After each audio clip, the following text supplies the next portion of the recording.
Ovviamente non abbassiamo la guardia, siamo ancora in fase di allerta, fra l'altro anche con degli allarmi rossi.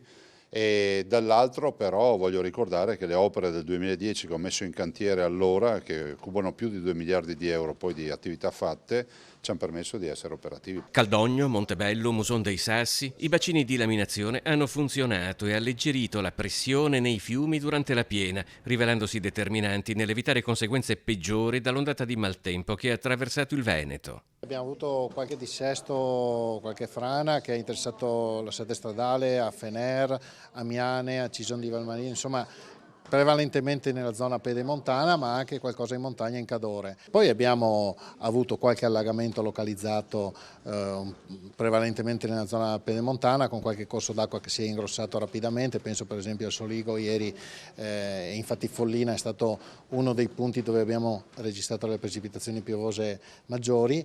Ora inizia la conta dei danni che dovrà necessariamente partire proprio dal monitoraggio degli argini.